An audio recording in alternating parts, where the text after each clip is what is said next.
आजच्या या व्हिडिओमध्ये मॅथ्स 1 मधला अरिथमेटिक प्रोग्रेशन हा चॅप्टर आपण आता सुरू करतोय. गणित भाग 1 मधला अंकगणिती श्रेणी हा जो भाग आहे हे प्रकरण आहे ते आपण सुरू करतोय बाळांनो. आता थोडस इथं एक एक्झाम्पल घेतो मी. आता पहिला जो भाग आहे त्यामध्ये एक एक्झाम्पल घेतो मी. बघा 10,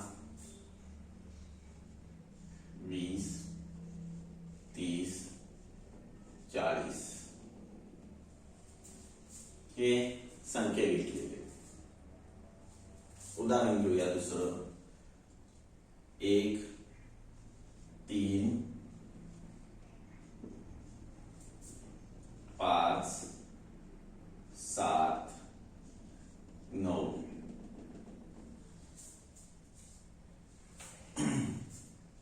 तिसरं उदाहरण घेतो 1, 8, 27, 64. ह्या ज्या सगळ्या संख्या ज्या मांडल्या आहेत या तीनही उदाहरणामध्ये बघा, या तीनही उदाहरणामध्ये मी संख्या मांडली आहेत. आणखीन एक उदाहरण घेतो बाळांनो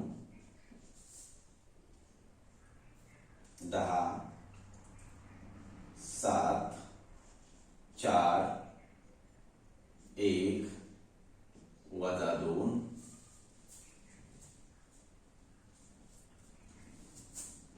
-5. जरा या सर्व उदाहरणांचं निरीक्षण करावं. या सगळ्या उदाहरणामध्ये जर बघितलं आपण तर या सगळ्या उदाहरणामध्ये प्रत्येक संख्या इथं 10, 10 नंतर 20, 20 नंतर 30, 30 नंतर 40. म्हणजे या सगळ्या संख्या ज्या आहेत त्या जसं पुढे जाऊ त्या संख्या समूहामध्ये संख्या मांडत असताना पुढची संख्या लिहिताना हे अगोदरच्या संख्येपेक्षा मोठे, म्हणजे आपण इथं चढत्या क्रमाने या सगळ्या संख्या मांडलेल्या आहेत. इथंही बघा 1, 3, 5, 7, 9 इथं प्रत्येक संख्या या अगोदरच्या संख्येपेक्षा 2 न वाढते.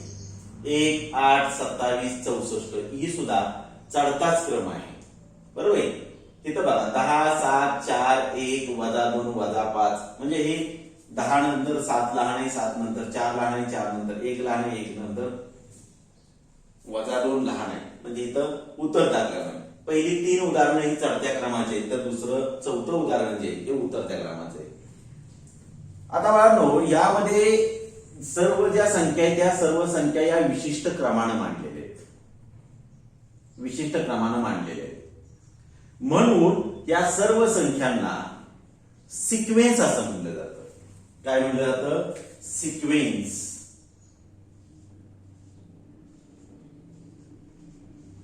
त्याला मराठीत म्हणतात क्रमिका. काय म्हटलं जातं? क्रमिका. म्हणून पहिला मुद्दा एपी बघण्या अगोदर आपल्याला पाहावी लागेल क्रमिका. कुणाला क्रमिका म्हटलं जातं? If the numbers in a set of numbers are arranged by definite order, then that set of a number is called as the sequence. जर एखाद्या संख्या समूहातील संख्या या विशिष्ट क्रमाने जर मांडलेल्या असतील, काहीतरी एक विशिष्ट क्रम आहे, दोनच क्रम आपण म्हणतो, एक असेंडिंग ऑर्डर आणि descending order. All these 3 examples, first 3 examples are written, all the numbers in the first 3 examples are written in a ascending order. म्हणजे या पहिल्या 3 उदाहरणांमध्ये असणाऱ्या ज्या संख्या आहेत त्या संख्या या चढत्या क्रमाने मांडलेल्या आहेत. In fourth example numbers are written in a descending order. म्हणजे चौथ्या उदाहरणामध्ये आपण या ज्या सगळ्या संख्या आहेत या उतरत्या क्रमाने मांडलेल्या आहेत. म्हणजे कोणता तरी एक विशिष्ट क्रम पाहिजे. Either it may be written in ascending order or descending order. Then they are set of a number is called the sequence. म्हणून बघा कुणाला म्हटलं जातं? व्याख्या काय केलेली सिक्वेन्सची? If numbers in a set are arranged either in ascending or descending order or by definite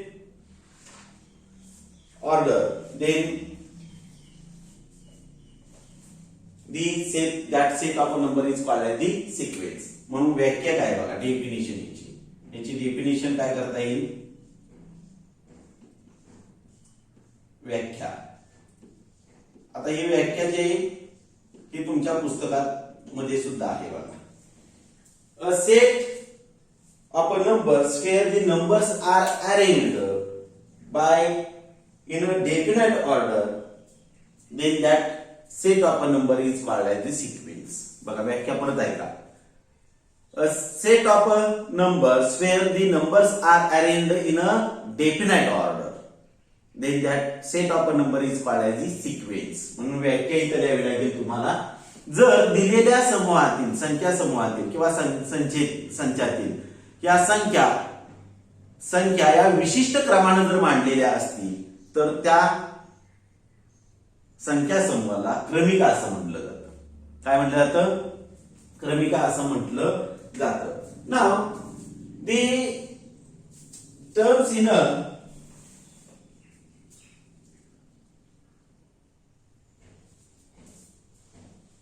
बघा इथं व्याख्या द्या.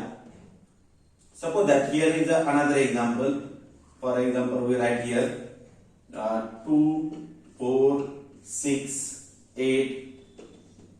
Now here the terms means the numbers in a sequence are written or denoted as here T1 equal to 2, T2 equal to 4, T3 equal to 6. म्हणजे इथं या ज्या सगळ्या संख्या आहेत या सगळ्या संख्या लिहितात दर्शवताना इथं T1, T2, T3 किंवा A1, A2, A3 आणि अल्फाबेट कुठल्याही एखाद्या इंग्रजी अक्षरामध्ये क्रमिकेतील आपण संख्या ज्या आहेत त्या क्रमिकेतील संख्येचं ते काय दाखवू शकतो, संख्या दाखवू शकतो. इथं पहिली संख्या आहे ही T1 indicates that the 2 is the first term means first number in that sequence. म्हणजे एक काय दर्शवतं इथं T1 लिहिले, एखादा A1 म्हणेल, इथं F1 म्हणेल, चालेल. इथं T1 मी म्हणलेले T1 काय दर्शवतं तर या क्रमिकेतील पहिला संख्या 2 आहे, या क्रमिकेतील दुसरी संख्या 4 आहे, या क्रमिकेतील तिसरी संख्या 6 आहे. बरोबर आहे. म्हणजे T1, T2, T3 means 1. T1 indicates the place number in that sequence. म्हणजे त्यामध्ये असणारं त्या संख्येचं जे आहे त्या संख्येचं काय दर्शवलं जातं, स्थान दर्शवलं जातं. बरोबर आहे. सिमिलरली nth प्लेस नंबर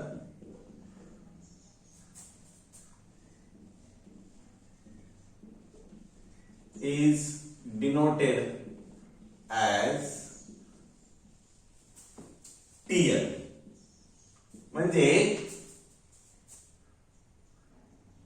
nव्या स्थानचा संख्या, nव्या स्थानची संख्या जी आहे संख्या कशाने दर्शवली जाते, Tn ने दर्शवितात.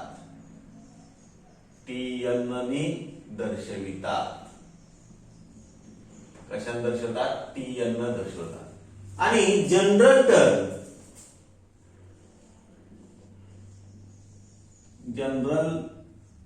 टर्म मीन्स जनरल सिक्वेन्स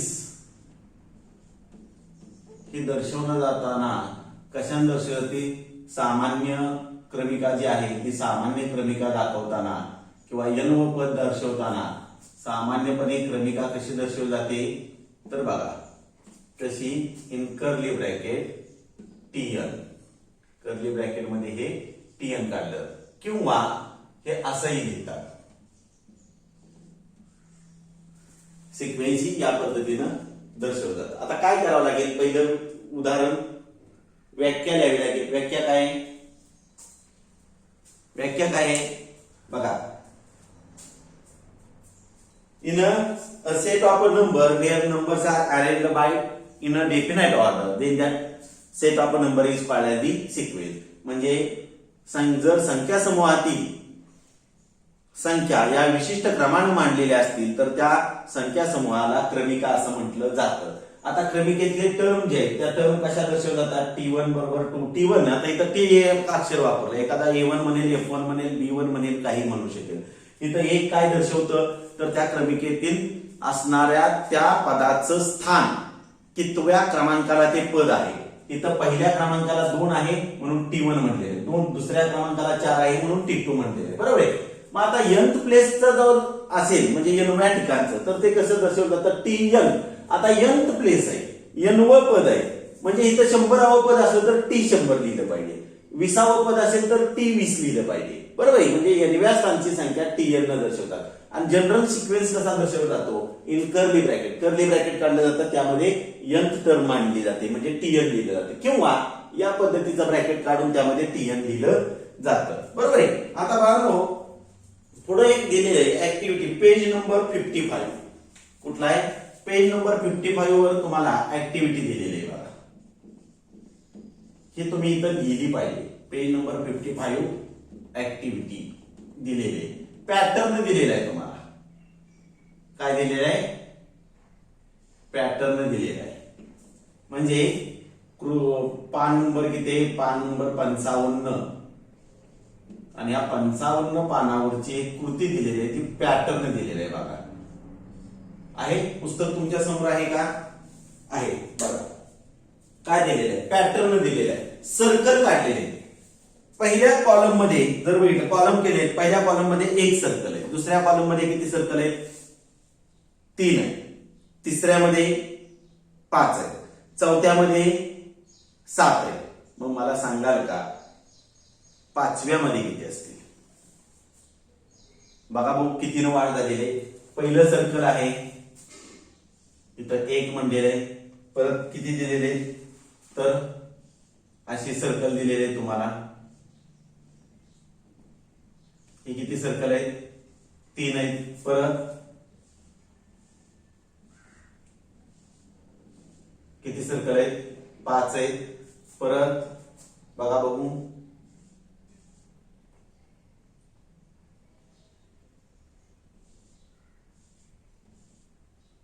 किती आहे? 7 आहे. मग पुढे बघा बघू, इथं कितीनं वाढले बघा बघू. इथं 2. इथंही कितीनं वाढलेले? 2. इथंही कितीनं वाढलेले? 2. इथंही कितीनं वाढेल? मग 2. म्हणजे इथे किती असणार आहे? 9. पुढे किती असेल? 11.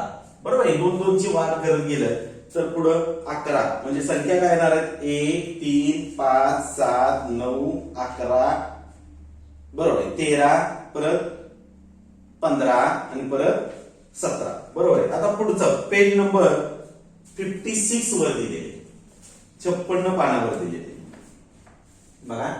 56 पानावर काय दिलेले? ट्रायंगल दिले. ट्रायंगल, पहिला ट्रायंगल पहिल्यामध्ये किती दिलेले बघा. आता पेज नंबर 56 पान नंबर 56 वर दिलेले बघा. पहिल्यात किती दिले? 5 दिले, दुसऱ्यात 8 दिले, तिसऱ्यात 11. कितीचा फरक येतो? कितीनं वाढतंय बघा बघू. ट्रायंगलची संख्या 3 न वाढते. मग चौथ्यात किती येईल? 14. पाचव्यात किती येणार? बरोबर आहे, 17. त्याच्या पुढे किती येणार? 20. आणि त्याच्या पुढे किती येणार? 23. बरोबर आहे. आता या सगळ्या पॅटर्न मध्ये त्यांनी सांगितलं try to find a rule to obtain the next number. इथं एखादा नियम शोधा तुम्ही. आपण इथं नियम शोधला बाळा. काय नियम शोधला? तर प्रत्येक पुढची संख्या आहे किंवा प्रत्येक ठिकाणी पान नंबर 55 बरोबर बघा, प्रत्येक ठिकाणी पुढचं जे सर्कलची संख्या आहे ती संख्या 2 न वाढते. म्हणजे नियम काय झाला? तर प्रत्येक ठिकाणी या पहिल्या पॅटर्न मध्ये सर्कलची संख्या 2 न वाढते.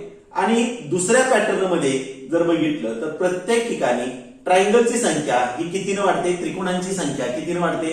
3 न वाढते. कितीनं वाढते? 3 न वाढते, बरोबर आहे. हे आपणाला कशासाठी उपयुक्त आहे? तर this can be help to write the next numbers. म्हणजे आपल्याला हे कशासाठी उपयुक्त आहे? त्याच्या पुढची संख्या आपण लिहू शकतो आपण. आता इथं 23 आलंय, त्याच्या पुढचंही तुम्ही लिहू शकता. किती येणार? 26. 26 नंतर काय?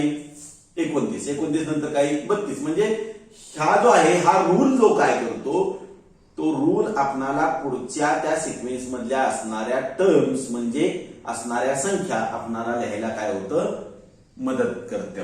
बरोबर आहे. आता बघा नो, आपण इथं जे बघणार आहे ते इथं बघणार आहे एका विशिष्ट क्रमाने लिहिलेले आहे.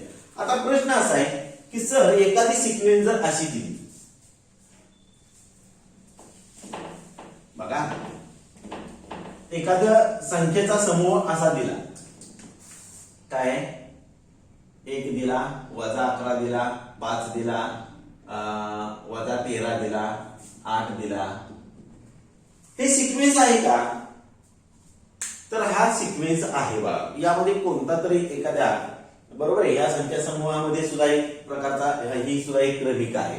पण आपण कोणत्या क्रमिकांचा अभ्यास करणार आहे, कोणत्या सिक्वेन्सचा अभ्यास करणार आहे? बघा आपण इथं अशा क्रमिकांचा अभ्यास करणार आहे की त्या क्रमिकेमध्ये असणारी ज्या सगळ्या संख्या आहेत त्या एका विशिष्ट क्रमानेच मांडलेल्या असणार आहे. म्हणजे एक तर तो चढत्या क्रमाने असतील, बरोबर आहे, किंवा उतरत्या क्रमाने असतील. म्हणजे विशिष्ट क्रमाने मांडलेल्या सिक्वेन्सचा आपण इथं अभ्यास करणार आहे. आता पुढे काय म्हणले बघा, पुढचा मुद्दा terms in a sequence. Sequence म्हणजे कळलं का? डेफिनाइट ऑर्डर मध्ये मांडलेल्या संख्याचा समूह, म्हणजे विशिष्ट क्रमाने मांडलेल्या संख्येचा समूह म्हणजे क्रमिका. बरोबर आहे. आता टर्म्स इन अ सिक्वेन्स,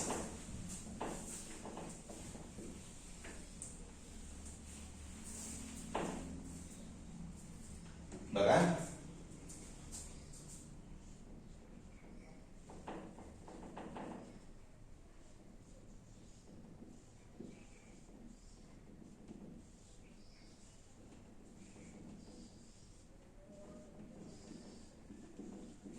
म्हणजे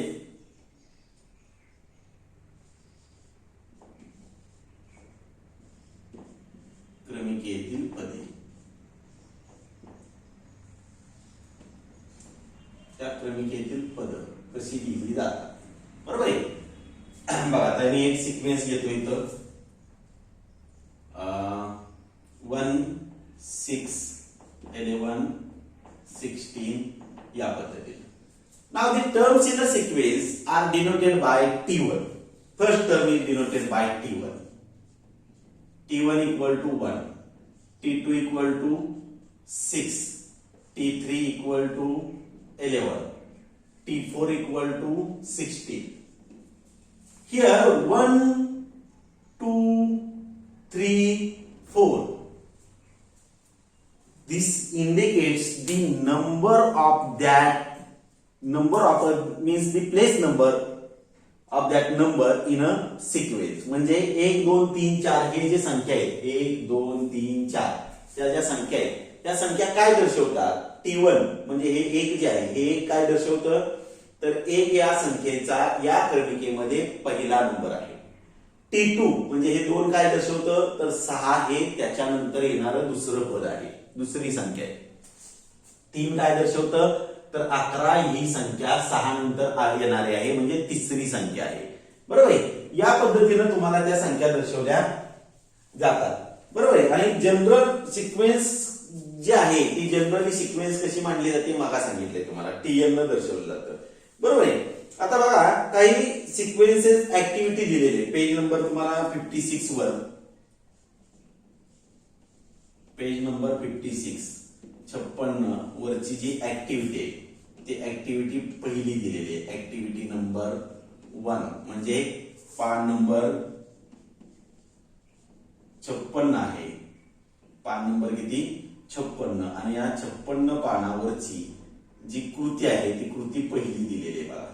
आणि या कृती 1 मध्ये काय दिलेले बघा, मी पहिलं लिहितो 9 15 21 आणि 27. बरोबर आहे. आता इथं मला सांगा T1 बरोबर काय आहे, इथं पहिली तर T1 बरोबर 9. पुढं T2 बरोबर काय आहे, बरोबर आहे, किती येणार आहे, T2 बरोबर 15. आणि T3 बरोबर तिसरं पद कुठलं आहे, 21 आहे. बरोबर आहे. आता T4 किती असणार आहे, 27. T4 किती आहे 27 आहे. बरोबर आहे. आता बाळांनो दुसरं जर उदाहरण बघितलं तर दुसऱ्या उदाहरणामध्ये दिलेले 7 7 7 7. मग मला सांगा T1 बरोबर काय 7, T2 बरोबर काय 7, T3 बरोबर किती असणार 7, T4 बरोबर सुद्धा किती असणार 7. म्हणजे ही कृती तुम्ही पूर्ण करू शकाल. पुढे दिलेले आहे -2 -6, -2 -6 -10 -14 दिलेले. मग आता इथं बघूया T1 बरोबर काय आहे -2, T2 बरोबर काय आहे -6, T3 बरोबर -10 आणि T4 बरोबर -14. बरोबर आहे. ही ऍक्टिव्हिटी तुम्ही पूर्ण करू शकाल. आता काय दिलेले आहे बघा,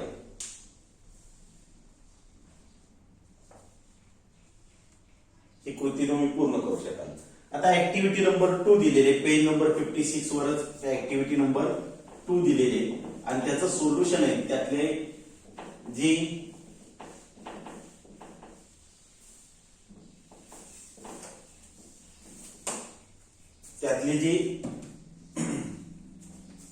काय झाले, some sequences are given below, check whether there is any rule among the terms, find the similarity between two sequences.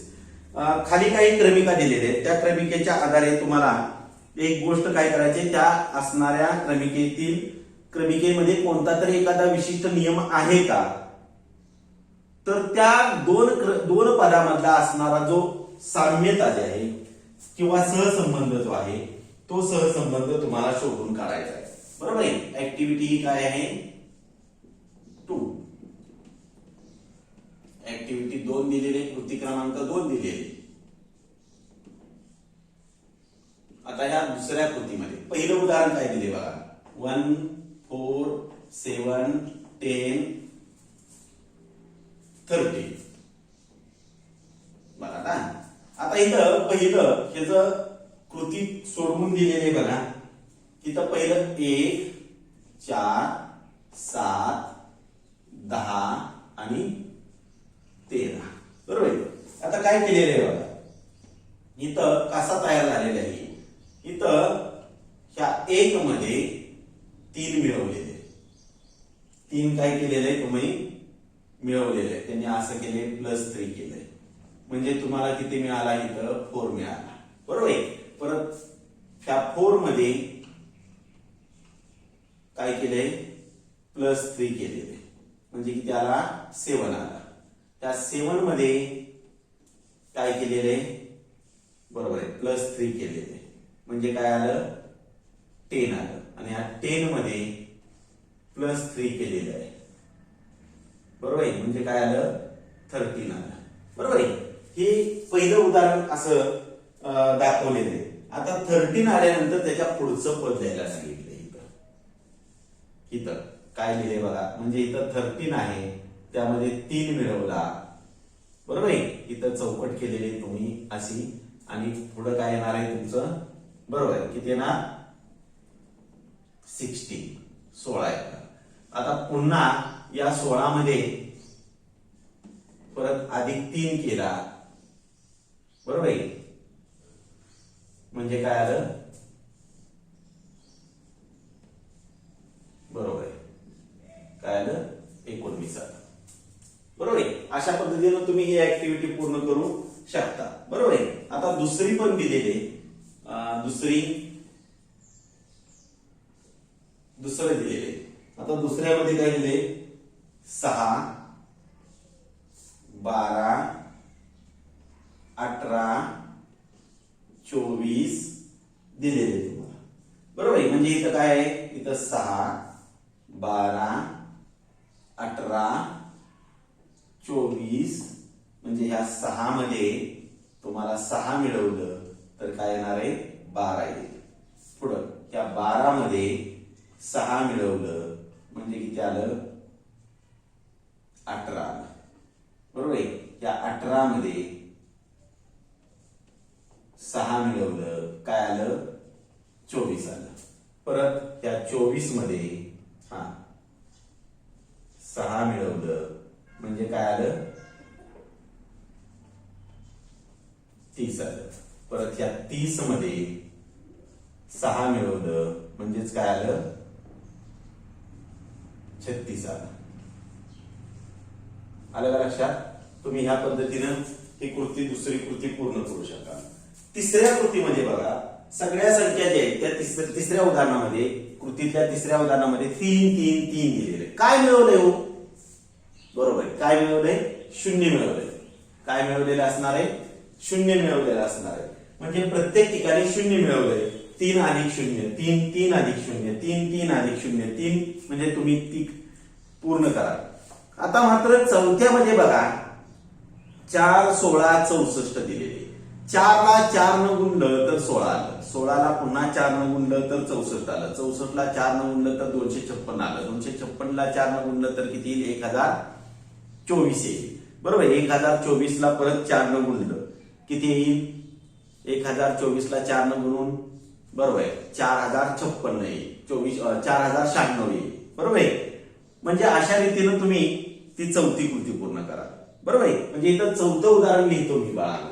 आता या चौथ्या उदाहरणामध्ये आता पुढची पण आहे 0.5 हे मायनस केलेले सबट्रॅक्ट केलेले -1 प्लस -0.5 इक्वल टू -1.5 म्हणजे -1 अधिक -0.5 म्हणजे -1.5 -1.5 मध्ये अधिक -0.5 म्हणजे -2 आलं.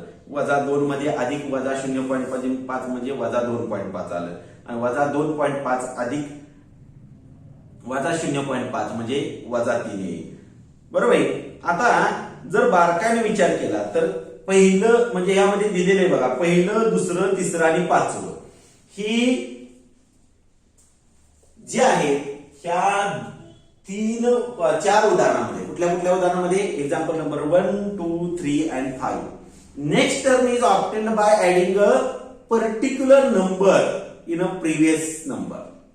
म्हणजे आपणाला पुढची संख्या जर शोधायची असेल त्या सिक्वेन्स मधली तर पुढची संख्या शोधत असताना बघा एक विशिष्ट संख्या अगोदरच्या संख्येमध्ये मिळवावी लागते. एक विशिष्ट संख्या अगोदरच्या संख्येमध्ये मिळवावी लागते. म्हणजे इथं नियम जर बघितला 1 2 3 आणि 5 यामध्ये प्रत्येक ठिकाणी तुम्हाला संख्या ही मिळवावीच लागेल. पण उदाहरण क्रमांक 4 या चौथ्या उदाहरणामध्ये अगोदरच्या संख्येला एका विशिष्ट संख्येनं गुणावं लागतंय. पहिली संख्या चौथ्या उदाहरणामध्ये 4 आहे. त्या संख्येला आपणाला 4 न गुणलं तर 4 चौक 16 आलं. 16 ला परत 4 न गुणलं तर 64 आलं. बरोबर आहे. या पद्धतीनं चौथ्या उदाहरणामध्ये अगोदरच्या संख्येला एका विशिष्ट संख्येनं गुणल्यानंतर पुढची संख्या मिळते. पण 1 2 3 आणि 5 या उदाहरणामध्ये अगोदरच्या संख्येमध्ये एक विशिष्ट संख्या मिळवल्यानंतर पुढची संख्या मिळते. बरोबर आहे. मग बाळांनो इथं पहिलं दुसरं तिसरं आणि पाचवं ही जी उदाहरणं आहेत ही उदाहरणं अरिथमेटिक प्रोग्रेशनची. ही उदाहरणं काय आहेत? अरिथमेटिक प्रोग्रेशनची म्हणजे अंकगणिती श्रेणीची आहेत उदाहरण. बरोबर आहे. मग अंकगणिती श्रेणी कुणाला म्हणता येईल? If in a set of a numbers the next numbers are obtained by adding a particular number in a previous one is called as the arithmetic progression. जर दिलेल्या संख्या समूहामधल्या पुढील संख्या ह्या अगोदरच्या संख्येमध्ये एक विशिष्ट संख्या मिळवल्यानंतर जर मिळत असतील तर त्यांना अरिथमेटिक प्रोग्रेशन असं म्हटलं जातं. म्हणून बघा इथं बाळांनो आपण अरिथमेटिक प्रोग्रेशन या दोन ऍक्टिव्हिटी नंतर आता अरिथमेटिक प्रोग्रेशनला आपण सिक्वेन्स पेक्षा महत्वाचं आहे अरिथमेटिक प्रोग्रेशन.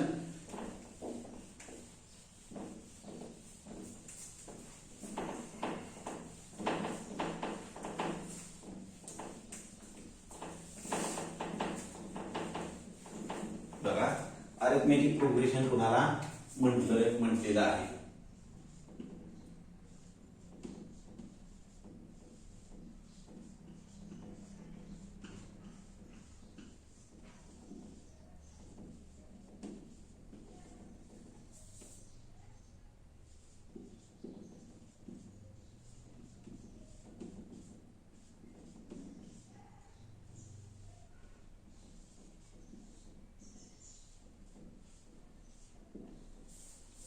अरिथमेटिक प्रोग्रेशन कुणाला म्हटलेले आहे बघा. बघा बाळांनो,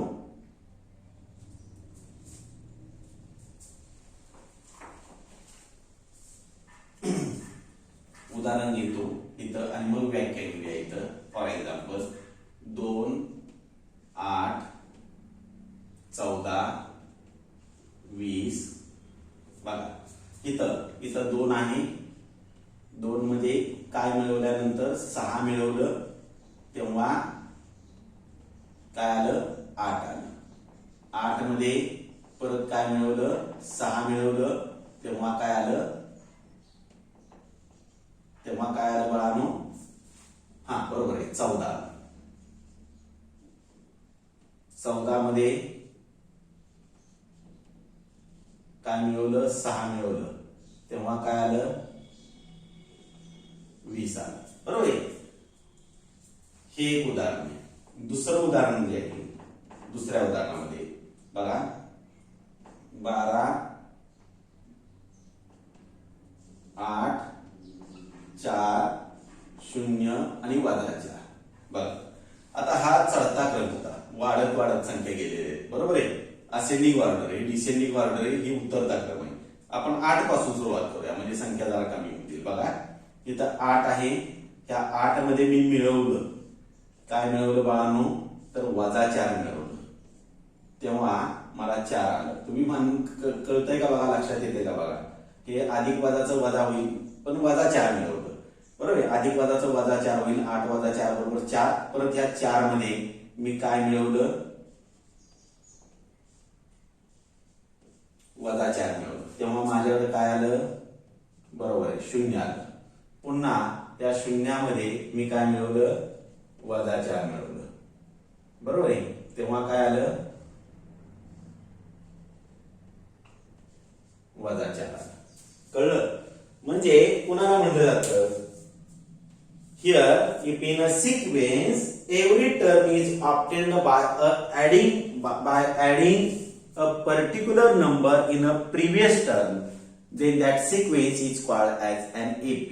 व्याख्या काय बघा, व्याख्या डेफिनेशन काय, न्यू का व्याख्या, बर डेफिनेशन लिहितो मी. काय, if in a sequence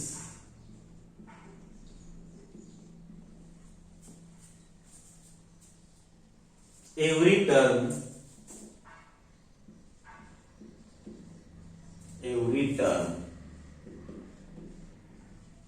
is obtained by adding particular number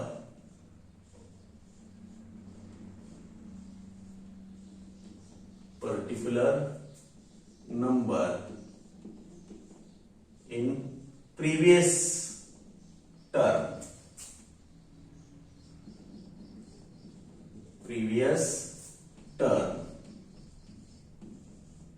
then sequence is called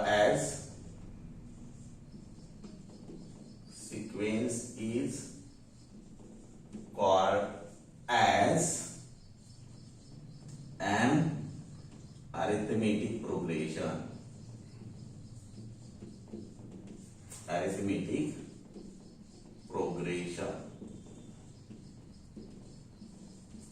बघा याची व्याख्या काय. आता खरं तर व्याख्या ही पाहिजे म्हणून मी तुम्हाला देतोय. व्याख्या काय आहे, जर क्रमिकेतील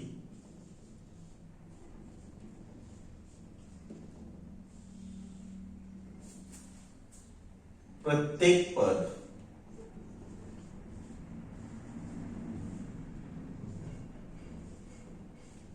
हे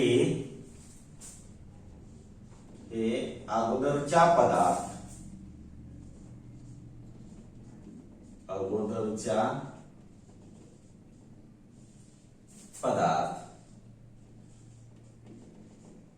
विशिष्ट संख्या मिळवून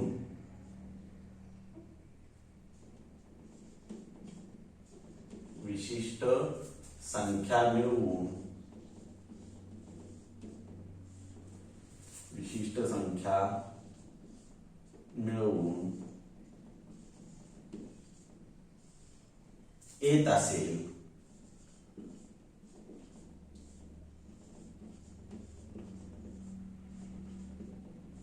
तर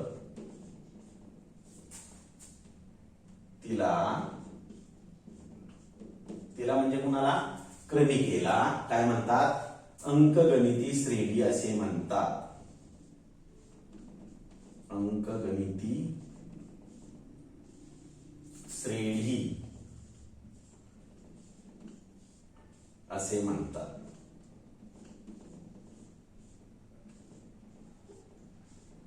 अंकगणिती श्रेणी असे म्हणतात बरोबर आहे आता ह्या टर्म्स ज्या आहेत टर्म्स इन एन एपी कशा रिप्रेझेंट केल्या जातात बघा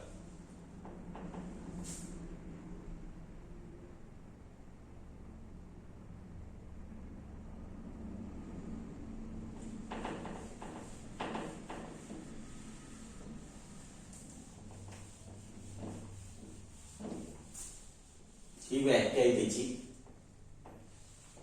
आता अरिथमेटिक प्रोग्रेशन मधल्या टर्म कशा म्हटल्या जातात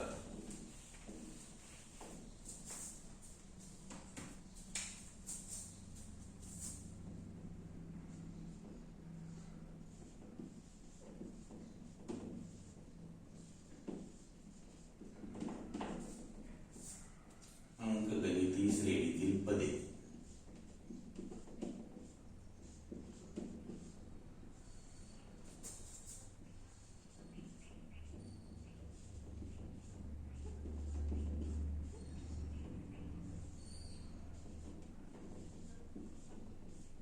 कसं म्हटलं जातं बघा आता इथे एक एक्झाम्पल घेतो मी एक्झाम्पल 10 14 18 22 बघा इथं T1 यालाच अंकगणिती श्रेणीचं फर्स्ट टर्म म्हटलं जातं T1 बरोबर 1 बरोबर म्हणजे फर्स्ट टर्म ह्याला म्हटलं जातं ही काय आहे फर्स्ट टर्म किती आहे 10 बरोबर आहे ही फर्स्ट टर्म म्हणजे पहिले पद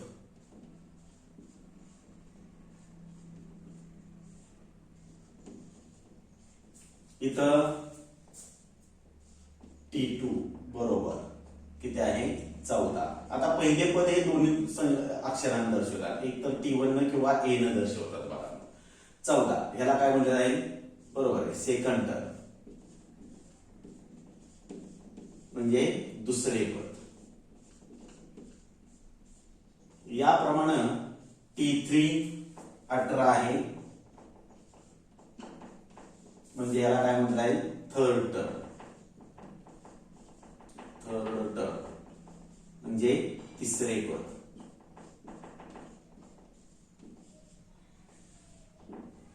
बघा इथं T4 बरोबर किती आहे तर 22 म्हणजे हे फोर्थ टर्म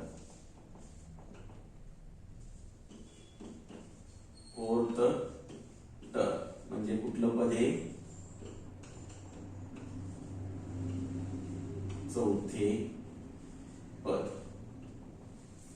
चतुर्थ पद किंवा चतुर्थ पद म्हटलं जाईल बरोबर आहे या पद्धतीने ही पद दाखवली जातात आता इथं जर तुम्ही बारकाईने विचार केला बाळांनो तर प्रत्येक पद हे कसं मिळवलेले आहे बघा आता यामध्ये जर बघितलं तर 10 आहे 10 नंतर 14 म्हणजे या दोन्हीचा फरक जो इथं 4चा आहे म्हणजे 4 मिळवल्यानंतर 14 14 मध्ये 4 मिळवल्यानंतर 18 18 मध्ये 4 मिळवल्यानंतर 22 हा जो फरक आहे यातला त्याला कॉमन डिफरन्स म्हटलं जातं काय म्हटलं जातं कॉमन डिफरन्स मग आता हा कॉमन डिफरन्स कसा काढला जातो तर कॉमन डिफरन्स म्हणजे साधारण फरक कॉमन डिफरन्स मी थोडक्यात लिहायचा प्रयत्न करतो बाळांनो कॉमन डिफरन्स म्हणजे साधारण फरक हा जो आहे तो साधारण फरक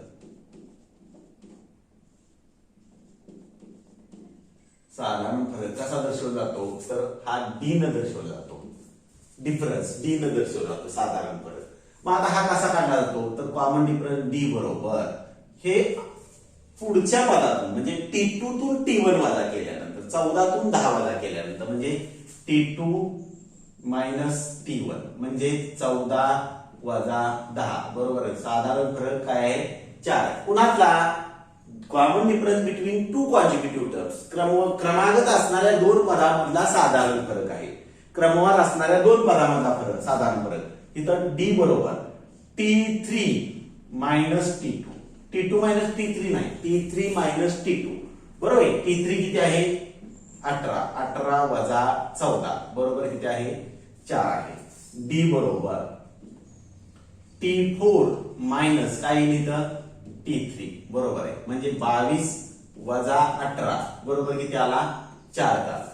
हे साधारण फरक common difference between the two consecutive terms is represented by D. आणि तो कसा काढला जातो तर या पद्धतीने म्हणजे पुढच्या पदातून अगोदरचं पद वजा केलं जातं. 14 तून 10 वजा केला 18 तून 14 वजा केलं 22 मधून 18 वजा.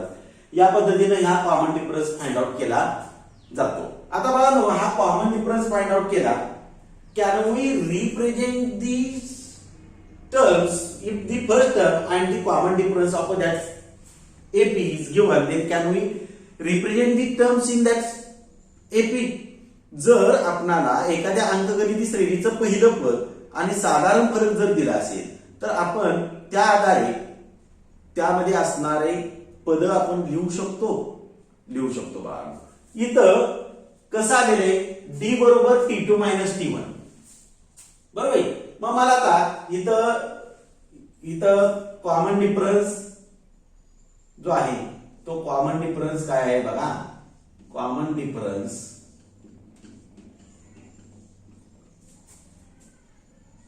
Between two consecutive terms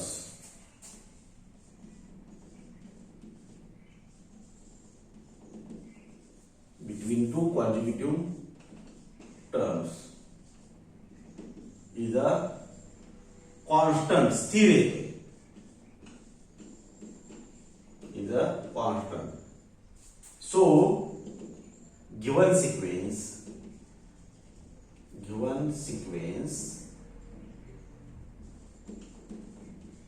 is an AP. क्रमवार क्रमिकेतील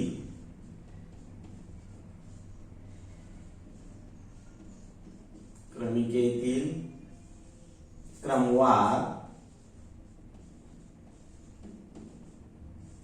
दोन पदामधील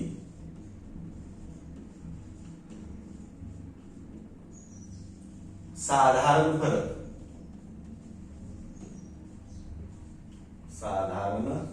फरक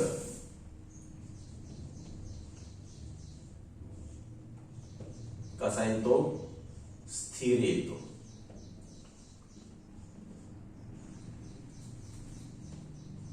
म्हणून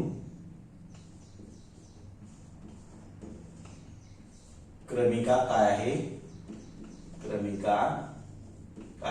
अंकगणिती श्रेणी आहे. अंकगणिती श्रेणी आहे.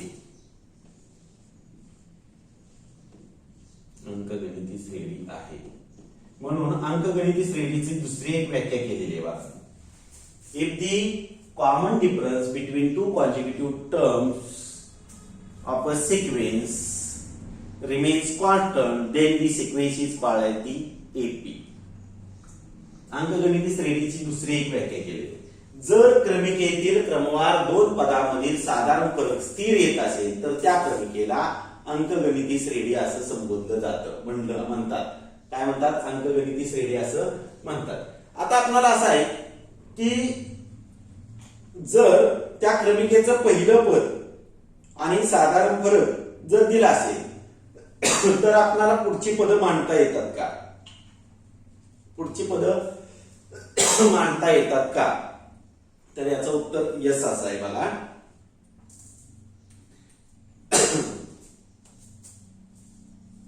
बघूया आता ह्याच मुद्द्यात लिहितो मी.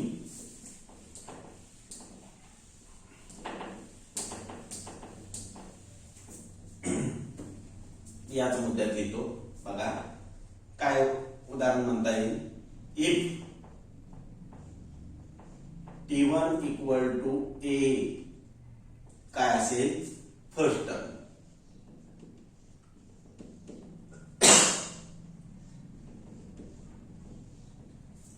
जर T1 बरोबर A हे काय असेल प्रथम पद किंवा पहिले पद असेल,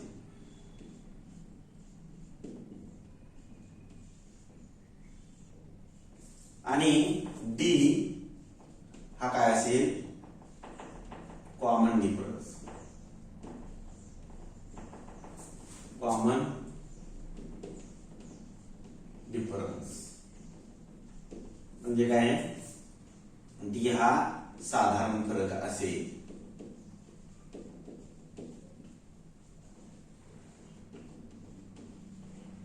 तर T2 कसं काढता येईल.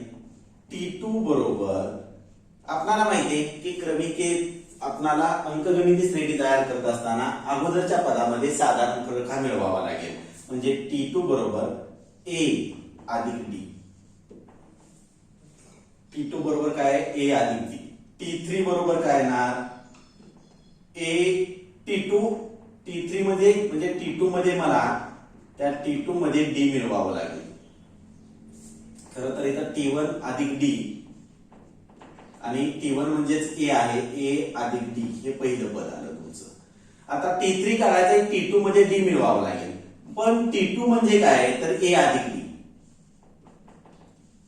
आणि त्याच्यामध्ये आपल्याला हे D मिळवावं लागेल. म्हणजेच काय आलं बरोबर A अधिक हे D हे D म्हणजे किती आलं 2D. म्हणजे T3 बरोबर काय येणार आहे तुमचं A अधिक 2D. T4 बरोबर काय येईल मग T4 बरोबर T3 अधिक D म्हणजेच T3 बरोबर काय आलंय A अधिक 2D आणि त्यामध्ये मला D मिळवावं लागेल. म्हणजेच काय आलं बरोबर A अधिक 2D अधिक D म्हणजे किती आलं 3D. बरोबर आहे. म्हणजे याचा अर्थ क्रमिकेतील पुढची पद जर काढायची असतील शॉर्ट मध्ये आपण इथं बघूया. आता बाळांनो शॉर्टकट मध्ये आपण लिहूया.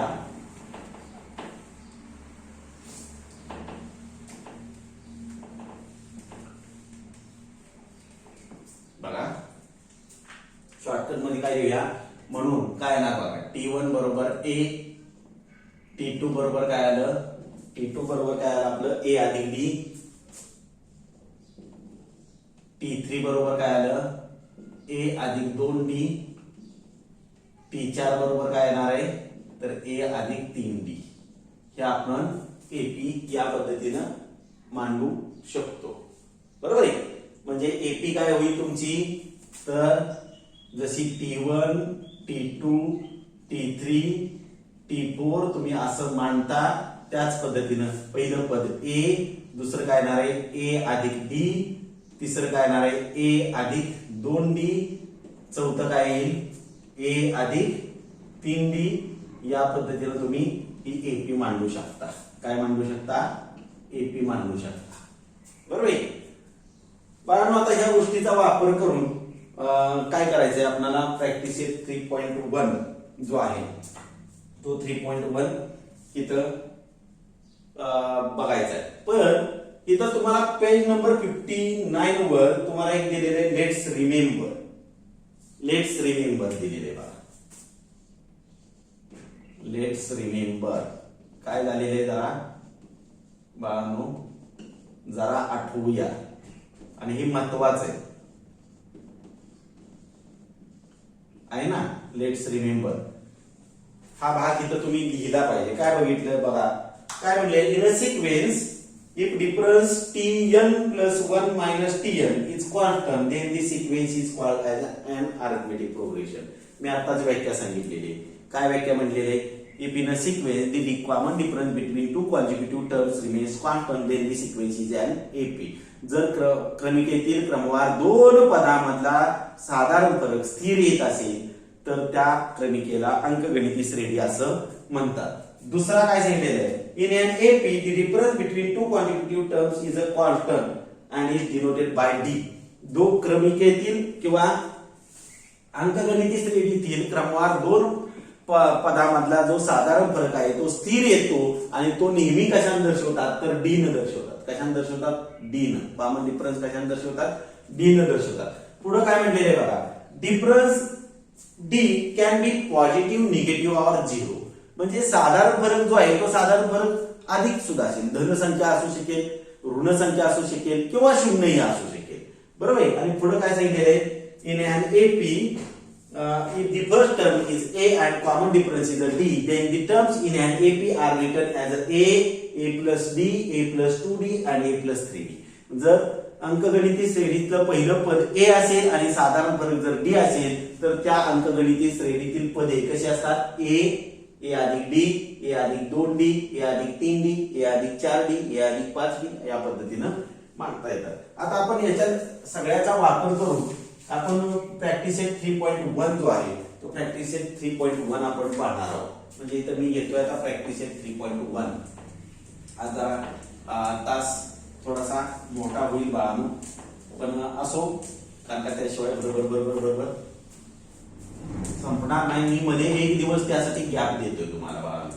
पाठीमागचं बॅक राहिलेलं काय तुमचं असेल तर तुम्ही पूर्ण कराल ही एक सदिच्छा मनापासून आहे. आता प्रॅक्टिस सेट जे आहे ते प्रॅक्टिस सेट 3.1 आणि क्वेश्चन नंबर जो आहे तो त्याचा 1 घेतोय. बघा काय सांगितलं, which of the following sequences are AP if they are AP find the common difference. बघा खाली दिलेल्या ज्या क्रमिका आहेत त्या क्रमिकेपैकी कोणत्या क्रमिका ह्या अंकगणिती श्रेणी आहेत. आता इथे एक गोष्ट महत्वाची आहे, each and every AP is a sequence. प्रत्येक अंकगणिती श्रेणी ही क्रमिका असते. प्रत्येक अंकगणिती श्रेणी ही क्रमिका असते. But each and every sequence may or may not be an AP. म्हणजे दिलेल्या क्रमिका, प्रत्येक क्रमिका ही अंकगणिती श्रेणी असतेच असं नाही. कधी असू शकेल, कधी असू शकणार नाही. बरोबर आहे. मग आता इथं कोणत्या क्रमिका त्या अंकगणिती श्रेणीत हे शोधायला सांगितलेले. मी आणखी फक्त 2च एक्झाम्पल घेणार आहे बाळा, बाकीचे एक्झाम्पल तुम्ही सोडवायचे का सगळी घेऊया. सगळी घ्यायचं म्हटलं तर खूप वेळ लागेल. पहिलं उदाहरण दिले बघा, 2 4 6 8. आता बघा नो इथं 4 टर्म दिलेले आहेत या सिक्वेन्स मधल्या.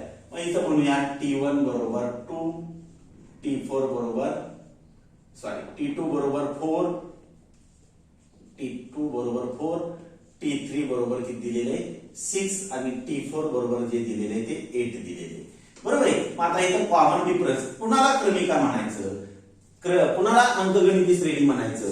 जर दिलेल्या क्रमिकेतलं साधारण फरक जो आहे म्हणजे कॉमन डिफरन्स डी जो आहे तो स्थिर येत आला तर मग ती क्रमिका ही अंकगणिती श्रेणी असते. मग डी किती येतोय बघूया. इथं डी बरोबर T2 मायनस T1 म्हणजे 4 वजा 2 बरोबर किती आला 2 आला. पुढं डी बरोबर T3 मायनस T2 बरोबर T3 किती आहे 6 वजा T2 किती आहे 4 बरोबर किती आलं 2 म्हणजे डी बरोबर T4 मायनस T3 बरोबर 8 वजा 6 बरोबर किती आलं 2. म्हणजे इथं कॉमन डिफरन्स कसा आला quarter. Here common difference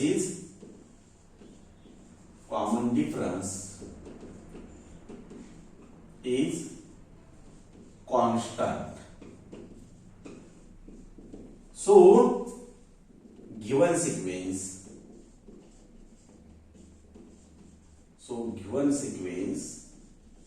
is an AP. येथे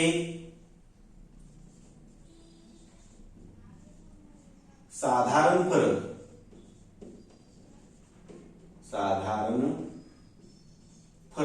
कसा येतो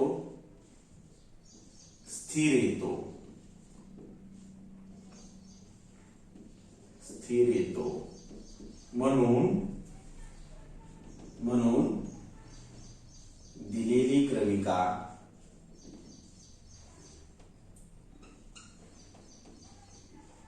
काय आहे? अंकगणिती श्रेणी आहे. अंकगणिती श्रेणी आहे. मग याचा कॉमन डिफरन्स लिहायला सांगितलं. मग आता इथं लिहूया कॉमन डिफरन्स. कॉमन डिफरन्स म्हणजे काय? साधारण फरक. हा शेवटी लिहायला सांगितलाय तुम्हाला, साधारण फरक. काय आहे? डी बरोबर किती आला तुमचा साधारण फरक? 2 आला. साधारण फरक किती आला? 2 आला. बरोबर आहे. आता दुसरं घेऊया. दुसरं एक्झाम्पल दुसरं घेतो. 2/5/2 पुढं 3 आणि 7/3 दिलेले. चला बघूया आता इथं कॉमन डिफरन्स काढला पाहिजे आपल्याला या सिक्वेन्स मधला. म्हणजे T1 बरोबर 2, T2 बरोबर किती आहे? 5/2, T3 बरोबर किती आहे? 3 आहे. T4 बरोबर किती आहे? 7/3 दिलेले. खरं तर 7/2 असेल तरच ते येतं. आता बघा मी एक गोष्ट लक्षात ठेवा. इथं माझ्याकडे 4 टर्म होते. 1 2 3 4. मी फक्त पहिल्या 2 मधलाच कॉमन डिफरन्स काढला नाही. कॉमन डिफरन्स काढताना पहिल्या 2 मधला, दुसऱ्या आणि तिसऱ्या मधला, तिसऱ्या आणि चौथ्या मधला, म्हणजे शेवटच्या टर्म पर्यंत जो कॉमन डिफरन्स आहे तो शेवटच्या टर्म पर्यंत म्हणजे चौथ्या पदापर्यंतचा जो असणार आहे कॉमन डिफरन्स तो पाहिला. आणि हा कॉन्स्टंट येत असेल तर येते आहे. इथं सुद्धा तुम्हाला फसवणूक होणार आहे. इथं बघूया आता डी बरोबर T2 - T1 बरोबर आहे. आता मी जरा इकडे लिहूया. बरोबर T2 काय आहे? हा 5/2 - 2. त्याचा लसावी काढला तर काय लसावी येणार आहे? 2 आणि 1 चा लसावी 2 येईल. तिरका गुणाकार केला 5 - 4 म्हणजे किती आलं? 1/2. म्हणजे पहिल्या 2 मधला साधारण फरक 1/2 आला. पुढचा डी बरोबर आता T2 - T1 केला. आता इथं काय करूया? T3 - T2. T3 किती आहे? तर 3 - 5/2 बरोबर आहे. आता याचा एलसीएम जर काढला 2 आणि 1 चा तर काय आला? 2. तिरका गुणाकार 3 दुने 6 - 5 6 - 5 किती आलं? बरोबर 1/2 आलं. बरोबर आहे. आता पुढचा कॉमन डिफरन्स काढूया. डी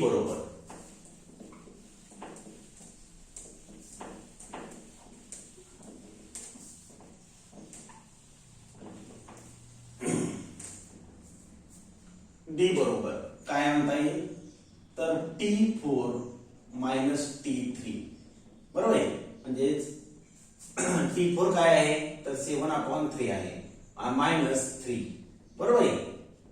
आता याचा एलसीएम काढला 3 आणि 1 चा लसावी 3 आला. तिरका गुणाकार केला 7 × 1 = 7 - 3 × 3 9 म्हणजे किती आलं? -2/3. आता बघा इथं 1/2 आला, इथं 1/2 आला आणि एकच तेवढा जो कॉमन डिफरन्स आहे तो एकच कॉमन डिफरन्स कसा आला? एकच कॉमन डिफरन्स काय आला? वेगळा आला. बरोबर आहे.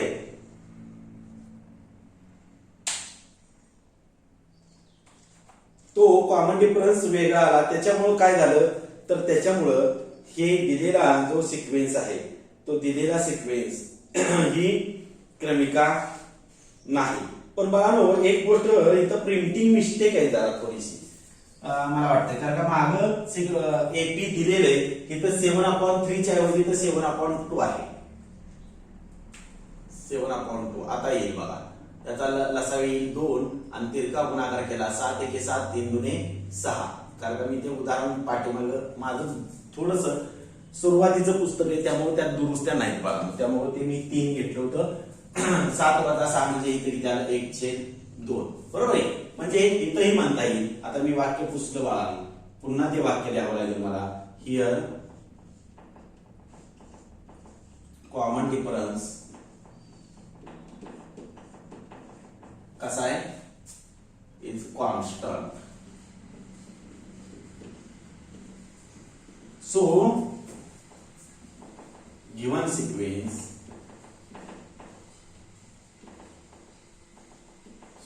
sequence, is an AP. बरोबर आहे. येथे साधारण फरक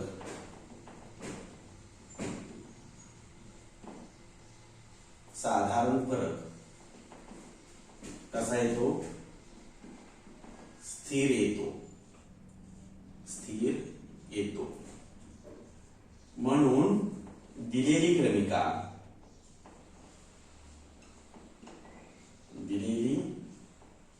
क्रमिका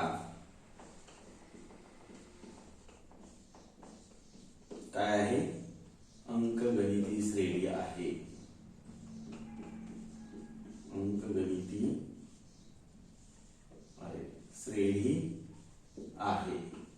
आणि याचा कॉमन डिफरन्स जो आहे, कॉमन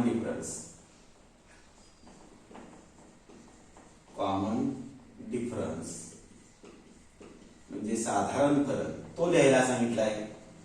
तो किती येतोय साधारण फरक, बरोबर की त्याला 1/2, 1/2. साधारण फरक किती आहे, 1/2 आहे. आता बाळांनो, मी दुसरं एक उदाहरण घेतो.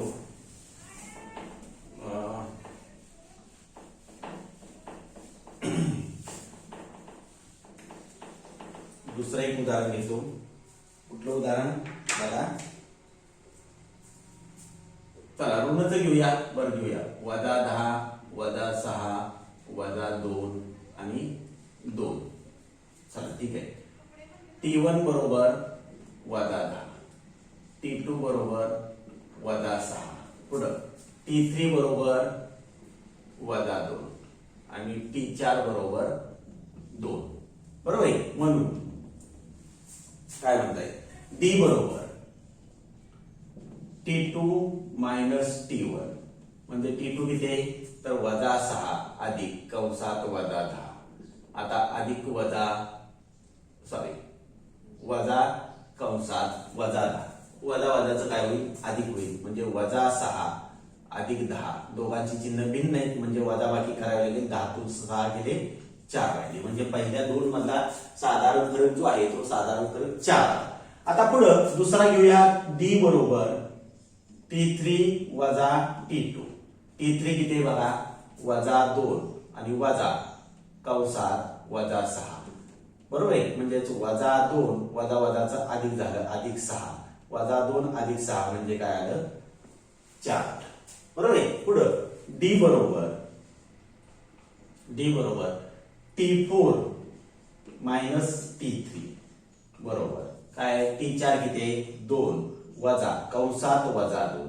ऋणचं काय होईल इथं बाळांनो, धन होणार आहे. म्हणजे 2 अधिक 2 बरोबर 4. मग परत म्हणावं लागेल की काय, here common difference is constant. So given sequence is an AP. म्हणजे साधारण फरक स्थिर येतो म्हणून दिलेली क्रमिका अंकगणिती श्रेणी आहे. आणि तो साधारण फरक किती आला तुमचा, 4. साधारण फरक किती आला, 4. आता एक चौथं उदाहरण घेऊया. आता पुढची उदाहरण बाळांनो पटपट होतील, दुसरा आणि तिसरा प्रश्न, पण जरा थोडस सांभाळ हे करा. हा बघा, आता चौथं उदाहरण आहे. काय दिलेलं आहे, 0.3, 0.333, 0.333 आणि 0.3333 असं दिलेलं आहे. बरोबर आहे. मला वाटतंय 3च टर्म दिलेले आहेत. बघूया काय इथं. म्हणजे T1 बरोबर 0.3, T2 बरोबर काय आहे 0.33 आणि T3 बरोबर काय आहे तर 0.333 कॉमा राहिला माझा. चला आता D बरोबर T2 मायनस T1, T2 काय आहे तर 0.33 मायनस 0.3 काय आलं बघूया. आता याचा वजाबाकीचा नियम आहे. 0.33 आणि मायनस 0 पॉईंट खाली पॉईंट पाहिजे. कळलं? आता बघा किती आला इथं 3 तसंच येईल. 3 3 गेले 0 दशांश चिन्ह म्हणजे 0.03 0.03. आता पुढे डी बरोबर T3 मायनस T2. T3 किती आहे तर 0.333 मायनस 0.33. आता ह्याची वजाबाकी करा. बघा काय 0.333 आणि मायनस 0 पॉईंट खाली पॉईंट 33. काय आलं हे 3 तसं झालं. 3 3 0 0. बघा आता इथं 0.003 आला. इथं 0.03 आणि इथं 0.003. दोन्ही संख्या दिसताना एकसारख्या वाटतात पण तो एकसारख्या नाही. म्हणजे इथं कॉमन डिफरन्स काय म्हणता येईल here common difference is not constant.